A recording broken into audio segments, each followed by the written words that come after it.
Hey guys, how are you today? Quick rant before we dive into today's chaos. As some of you might have noticed, YouTube's algorithm has decided I'm not special anymore. Shocking, I know. So now if you don't like, comment, or do a little backflip in the algorithm's honor, this video might just vanish into the void, never to be seen again. Seriously though, even a hi or "this is wild" in the comments helps way more than you think. It tells YouTube, hey, people actually like this channel. Maybe don't hide it from everyone. That can really help push my videos out to a wider audience, not just to my subscribers. So if you enjoy these stories and want to support the channel, that's the best way to do it. Now grab a drink, get comfy, and enjoy the drama. You won't want to miss this one. When my husband died, a part of me went with him. We'd been married for over 40 years. He was my best friend, the love of my life, and the only person I could rely on no matter what.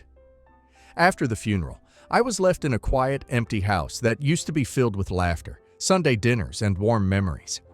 The silence became unbearable. A few weeks later, my son came to visit with his wife. At first, it seemed like he was just worried about me being alone. He suggested I sell the house, said it was too big for me to maintain on my own. He and his wife were house hunting at the time, and proposed that if I sold my home, we could pool our money together and buy a bigger place. One where I could have my own space, but also be close to them. He said they wanted to take care of me as I got older, that it would be easier this way. Also, I could be around my grandkids all the time. It sounded like a win-win. I was hesitant, but I missed being around family.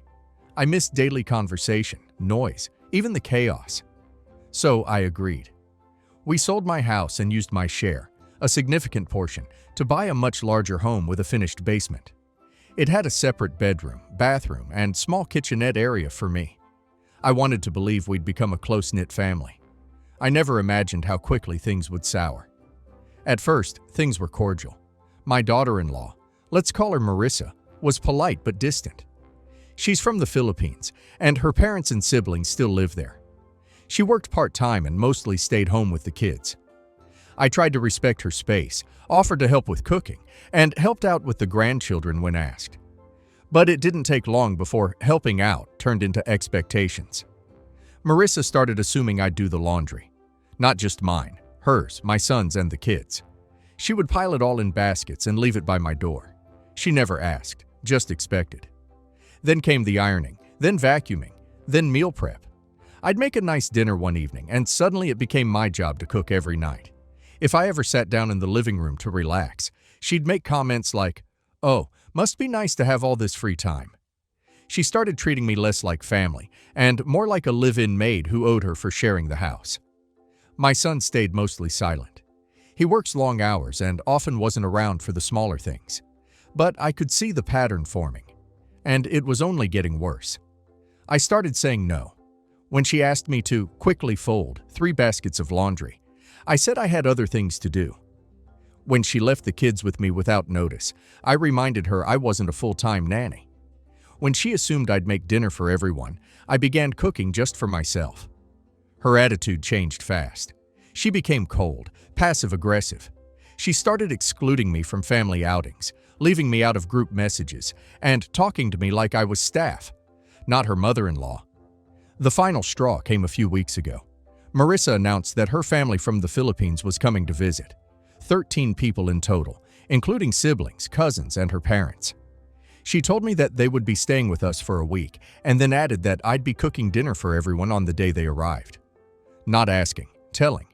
She didn't offer help, didn't ask how I felt. Just said she expected me to prepare a full Filipino spread for 15 people. She even gave me a list of dishes to make. That was it for me. I felt used, invisible. Like my years of sacrifice and support meant nothing to her. Like I was just the elderly woman in the basement who was expected to earn her keep for the space I had paid for. I smiled and told her not to worry, that I'd take care of everything. But I had a different plan. On the day her family was set to arrive, I asked my son to take her out for lunch. I told him she looked exhausted and deserved a break before her family came. He agreed. They left around noon. I went back to my room and did absolutely nothing. I didn't cook. I didn't clean. I didn't decorate or set the table. I left everything exactly as it was. Dirty dishes in the sink, crumbs on the counter, toys on the floor. I made myself tea and watched TV in my room. At 4 p.m., Marissa walked into the house expecting a spotless home and a buffet of food. Instead, she found chaos. No food, no table settings, nothing. She lost it, screamed at me in front of my son, called me lazy, evil, selfish, said I humiliated her and ruined her family's visit. Right then, the doorbell rang. Her entire family, all 13 of them, stood at the door and heard her yelling at me like I was garbage. She froze. I said nothing, just walked to my room and shut the door. Later that evening, my son came downstairs fuming.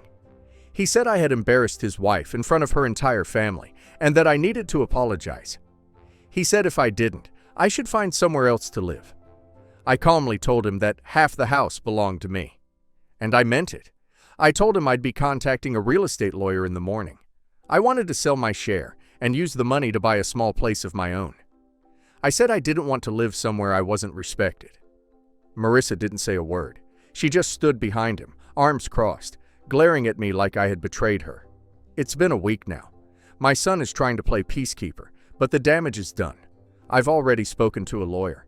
If I can't sell my share, I'll force a sale of the whole property. I don't want to fight. I just want my life back, my own space, my own kitchen, my own peace. Now, my extended family is calling me heartless. Some say I should have just cooked the dinner, that it wouldn't have killed me to help, that Marissa was probably just stressed and overwhelmed, that she was relying on me because I live there and need to contribute. They say I overreacted, that I escalated things, that I should have acted like the bigger person. But I'm done being the only one expected to be patient, quiet, and giving, when no one has shown me even basic respect. So, Reddit, am I the a-hole for refusing to cook for my daughter-in-law's family and letting her get embarrassed in front of them after she treated me like her maid for years? Not the a-hole. OP gave up her home, her independence, and her privacy to support her son's family. And this is how they repaid her. With endless chores, demands, and emotional manipulation? OP wasn't a guest in that house. OP helped buy it. OP's daughter-in-law treated OP like unpaid help. And when OP finally stood up for herself, she tried to play the victim. She humiliated herself. All OP did was stop enabling her, and good for OP for setting boundaries and reclaiming her peace. I hope OP get her own place and enjoy it with no dishes in the sink and no one barking orders at her. And now let's hear community's opinion. You're not the a-hole. You're a badass. For real. Women like you spend decades giving, sacrificing, and then when they ask for basic respect, they get treated like they're disposable. You didn't owe anyone a feast. You weren't being lazy. You were drawing a line. If she wanted a massive dinner for 15 people, she should have hired catering or cooked it herself. The entitlement your daughter-in-law showed is wild. She played stupid games and won a very public prize when her whole family walked in. I'm sorry your son isn't backing you. But you're absolutely doing the right thing by putting yourself first now. Not the a-hole. Your son needs a serious wake-up call. You supported him financially and emotionally, and instead of being your advocate, he let his wife treat you like an employee. And now that you've drawn the line, he's threatening to kick you out of a house that you helped buy. That's not just ungrateful, it's cruel. Let them deal with their own mess. Sell your share. Use the money to get yourself a beautiful little place where no one expects you to scrub floors for respect. You've done enough. Let them learn what life without you really looks like. 100% not the a-hole. Your daughter-in-law saw you as free labor, not family. She assumed because you're older and living with them, you somehow owe her. As if raising a child and contributing to the house financially means nothing. You didn't sabotage anything. You simply stopped being taken advantage of. If the house was a disaster and dinner wasn't made, that's on her, not you. It's not your job to cover for her laziness and poor planning. The fact that your son sided with her shows how much he's ignored what you've been going through. I hope you find peace in your own place where you're treated like a human being, not a maid. Update. Hi again. Thank you to everyone who supported me. I wanted to give you all an update because a lot has happened since I posted. After the dinner incident where I let my daughter-in-law Marissa embarrass herself in front of her entire family, my son demanded I apologize and told me I needed to consider moving out. I reminded him calmly that I owned half the house and had contributed a large part of the down payment after selling my home. I told him I wanted to sell the house so I could buy a place of my own. He said no, flat out, said it wasn't the right time, the market was bad, or that maybe we could revisit the conversation in a few months. But I wasn't willing to keep living in a house where I was treated like a nuisance, or worse, an unpaid housekeeper. So I did what I never thought I'd have to do. I hired a lawyer. My son was shocked. He said I was ruining the family, that I was choosing money over relationships. But honestly, the relationship was already broken. Marissa hadn't spoken to me since the dinner. My son barely acknowledged me unless he wanted to tell me to keep the peace. We went through mediation. It didn't go well. He refused to buy me out at fair value. The judge ordered the house to be sold. It was sold last month. I got my share of the proceeds and used it to buy a small, cozy condo in a quiet neighborhood. It's nothing fancy, but it's mine. I wake up in the morning and there's no laundry I didn't wear piled outside my door. No strangers in the house, no cold silence, no tension, just peace. My son hasn't spoken to me since the sale closed. He didn't call when I moved out. He hasn't visited. I hear through extended family that he blames me for splitting the family apart. But the truth is, the family wasn't whole to begin with. It was just appearances, and I finally chose to stop pretending. I don't regret what I did. I gave up everything to move in with them, and in return, I was treated like hired help. The moment I started saying no, they treated me like I was disposable. So I made myself unavailable, on my own terms. My dad, 65 male, is a heavy diesel mechanic and has run a small workshop his whole life. I, 29 male, have always been interested in his work since I was a kid and would always help him out on the weekends. I went to university and studied engineering and commerce, but struggled and dropped out and traveled the world for a year. My siblings, 36 male and 32 female, are both in investment banking and are successful in their careers. Since I was 23, I've worked with my dad as a mechanic and slowly taken over his workshop. When I started, he had 2 part-time mechanics and 1 car in 2017. I have brought in several new strategies, and we have grown to 35 employees and 15 cars. We went from $250,000 in revenue to just shy of $7 million this financial year. My dad only works in the workshop while I'm more 20/80 workshop to office split. A few weeks ago at my dad's 65th birthday dinner, he talked about the numbers of the business, and everyone was shocked. No one in the family has ever visited our workshop and asked about it. Since then, he has been thinking about the succession plan after my siblings have been asking about it. He proposed the following idea to me. I get 40% of the business. They get 30% and 30%. My sister would get a manager position, as she is looking to leave the investment banking world to start a family, and my brother would get the same as well if he wants it. I noted everything he said and just asked for some time to think. They started proposing some of the most insane ideas without any context of the business. I'm seriously annoyed. My dad has run this for 32 years, but only since I joined did we expand. I admit I did use my dad's network, reputation, skill, and initial workshop to get a head start, but it was my idea to expand, get a bigger workshop, and implement risky ideas. I don't think my siblings, who have never even asked about the business, should get cushy high-paying jobs for doing nothing. If we wanted a $200,000 a year manager, I would get one with industry experience. I have spoken to him briefly, but he was shocked by my reaction and said it was his dream to have all his kids work in the business. But my brother and sister have never even picked up a spanner before in their lives. I've been hanging around since I was 12. He always said it would be mine. I don't want to have to answer to a board of my siblings, who I get the vibe they think they are smarter than me, just because they finished university. I built this business with just my dad, and want to keep building it with him without my siblings. I can see it from their point of view, as this is a family business my dad started, and my dad wants to make more of an effort to include them, but I feel they only want to be included because we are now successful. I'm being accused of being greedy and entitled by my family. I think this is ridiculous, and the business is mine after spending the last 6 years building it. I would love to know if I'm the a-hole. Not the a-hole. The siblings are already posing ideas without knowing the business, instead of letting you teach them. This is a recipe for disaster.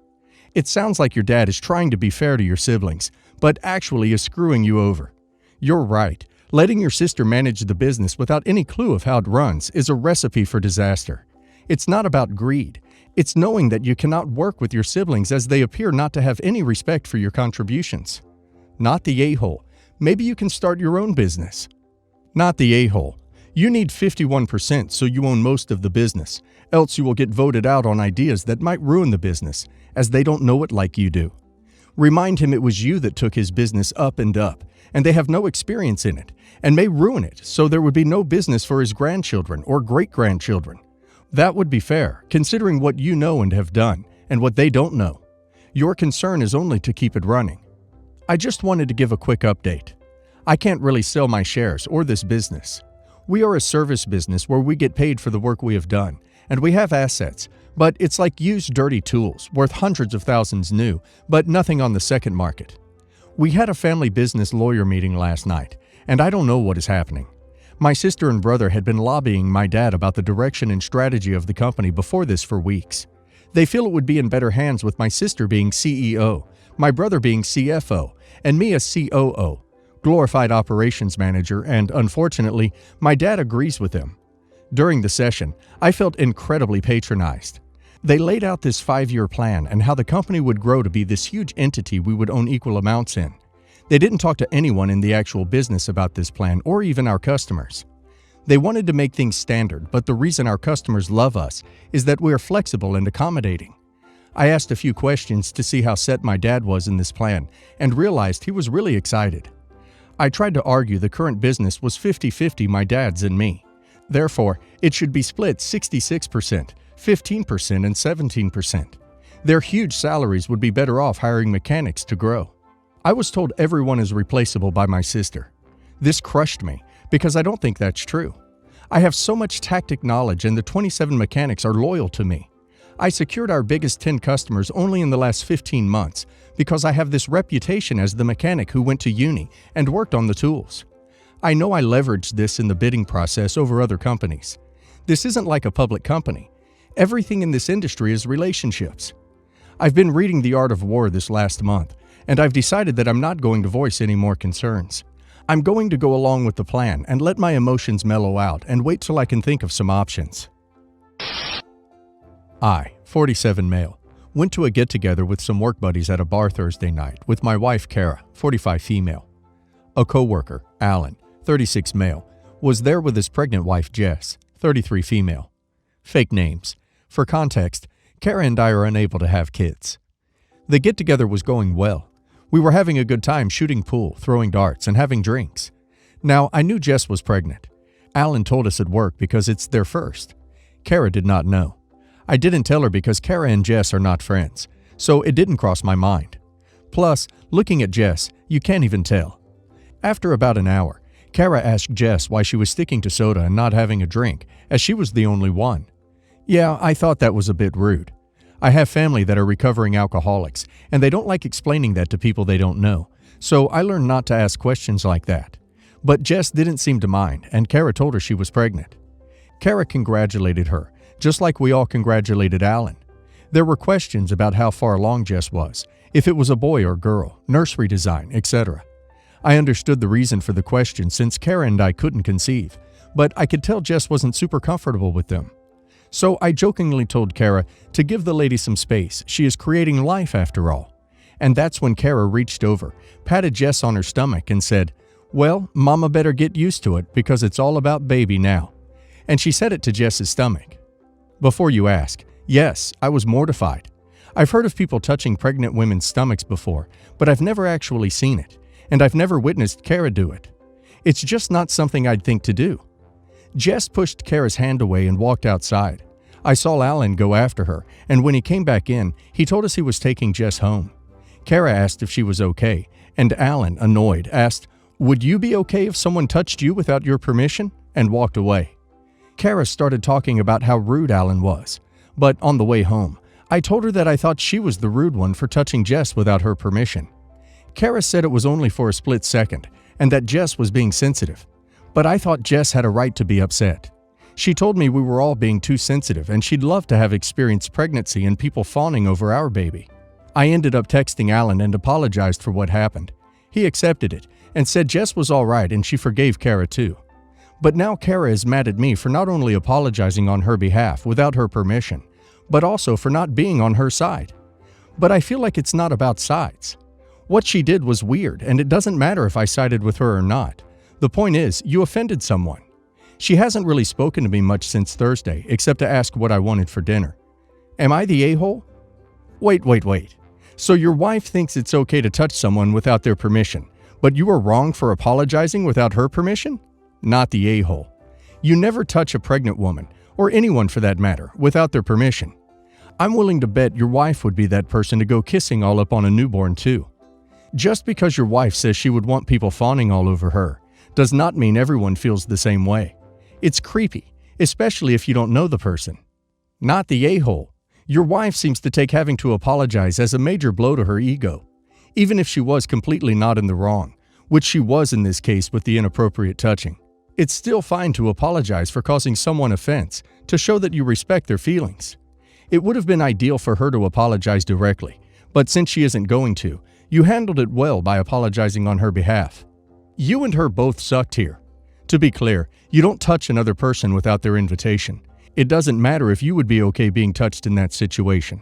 It doesn't matter if it was briefly. It doesn't matter if you think the person being touched is sensitive for not liking it. That is important for your spouse to understand. For that, she is the a-hole. But you also don't get to apologize for someone else without their consent, even if apologizing would be the right thing to do. Finally, talk to your wife. This was surprising news, and given her comments, I suspect her reactions were more about how she felt seeing someone else pregnant, but not her. Sorry. Everyone sucks here, except Alan and Jess. I, 24 female, am currently living with my mom, 48 female. My parents have been separated for about 5 years and are on good terms. I'm also close to my father and his side of the family, more than my mom's. For the record, and this is important, I am an only child. I recently started looking for a place of my own, and my mom graciously offered to help with the down payment as like an early inheritance. I was obviously super grateful, but I told her clearly that if she wants to give me money, it is mine to do with as I please. And if she prefers to lend me the money, that is also fine. I do intend to put the money towards the house. It's a matter of if I were to pass without a will. My mom has inherited money from her parents a while ago and still considers that money the family money. She is in the process of, finally, taking my dad out of her will, and vice versa, and has been pressuring me to write a will for about a year now. I told her that when I turned 25 I would, and then it would make more sense because I'd actually have a property. She has always said that she wants her family money to go back to her family. I always said as long as I don't have kids, my money and assets would go to my cousin, 24 female, who's really like a sister to me, who happens to be on my dad's side. This obviously implies whatever house I have. Tonight, she once again demanded that I include her wishes to have the family money returned to her side if I were to pass without any kids in my upcoming will. I told her I would consider her wishes when the time comes, but once I inherit, I do think this becomes my money, and I can do whatever I want with it. She said I was being pig-headed and refusing to respect her wishes and would remove me from her will. She kept insisting the money not go to my dad's family. I told her she was trying to be controlling, but it was in her right to do whatever she wants with her money. I don't want it with strings attached. She asked what my dad would say, and I told her I genuinely think he trusts me enough to do what I think is right with his money when he passes, and not impose terms on the inheritance. Am I the a-hole? The contents of your will should be private. Just nod and smile and put different instructions in the will, not the a-hole. Edited. Another option would be to leave everything to your mother in your will, should you die first. Then, secondary to her, would be your cousin. So, technically, her money is going back to her family as you wouldn't have inherited off her yet anyway. Many times, money comes with strings attached. While I see your viewpoint, I agree with your mom on this one and her desires are valid. Overall though, you two just have two different views. If you can't come to an agreement, sounds like you're not getting any money for a house from her will. No harm, no foul in that. I'd hope you weren't planning on inheriting family money when you made determinations about future finances, career paths. Not the a-hole. Sort of not the a-hole, sort of you're the a-hole. You are definitely being pig-headed about this. Your mother has every right to have specific wishes for how her inheritance is handled and wanting to keep it on her side of the family. If you can't accept that, she doesn't have to give you anything. So, yeah, feel free to turn down free money because you won't respect your mom's wishes. It's a weird thing to do, but you're entitled. I, 32 male, got engaged to my wonderful wife, Angel, 32 female, back in 2019. We were supposed to get married in 2020, but for many tragic reasons, it didn't happen. We still moved in together, with the plan to have the wedding in 2021 to 2022. But unfortunately, my grandmother got sick and was most likely not going to make it. I was her only grandson and first grandchild to get married, and the idea of not being around long enough to see me get married broke her heart. Despite how badly Angel wanted to have a fairy tale type of wedding, she opted to have a quick and very low-maintenance wedding outside of the medical facility where my grandmother was staying at, so she could see from the window. My best friend, best man, Jake, 31 male, became ordained online. My parents and Angel's parents and sister were there. My grandmother was so delighted, and we all had a lot of fun sitting in lawn chairs just talking with my grandmother for the next hour. I want to make it very clear that this was all Angel's idea, and I never pressured or even asked her to do this. I was more in the hoping my grandmother pulls through camp, but my wife knew better, as my grandma died a few weeks after and was my rock as I grieved. Before and after, I asked Angel if she was really okay with everything, and she would always smile and say that she was fine, and that being my wife and having a healthy and loving marriage was the ultimate prize. I never fully bought it, because I know Angel. Her 2 out of 10 top movies are The Wedding Planner and Monsters-in-Law. 3 of 5 if you want to count Mamma Mia. During that summer, while I was at my in-laws' place, I overheard Angel admit that while she was glad to have been able to give my grandma her wish at seeing me get married, a part of her will always be bummed out that her dream wedding will never be fulfilled. But she's made peace with it. I was sad for her and decided to start secretly saving money, and then once I had a certain amount, I planned to recreate my proposal to her, but this time offer her the wedding she actually wanted. A wedding where everyone she wanted to attend but couldn't because of 2020 can come. The only people who knew about what I was planning on doing was Jake and fiancé, whose idea this totally was, and my parents. My sister Lucy, 29 female, found out what I was planning for Angel, and then tearfully confessed that she needed surgery. I panicked at first, but when she admitted that this surgery is to help her lose weight and for her mental health, I refused to help pay, and she called me heartless, that Angel and I were already married, so it didn't matter, that having a second wedding, especially within the first 5 years of marriage, was tacky, and that it could wait while Lucy's mental health needed help now. I can't really talk to a lot of people in real life about this, and I know there's going to be a bias with the few that I can ask, so I wanted to come here and ask, am I the a-hole? Not the a-hole. You and your wife are your priority, which is fine. Your sister shouldn't even have asked. She can either pay for it herself or not do the surgery. She isn't entitled to anything, and her comment was heartless. Not the a-hole. Simply put, it's your money and you can choose to spend it any way you like. I don't know your sister's entire health situation, but I see the way she asked as well as her reaction as quite manipulative. Not the a-hole. Your sister's weight issues are not your concern. If she wanted this surgery, then it's up to her to pay for it.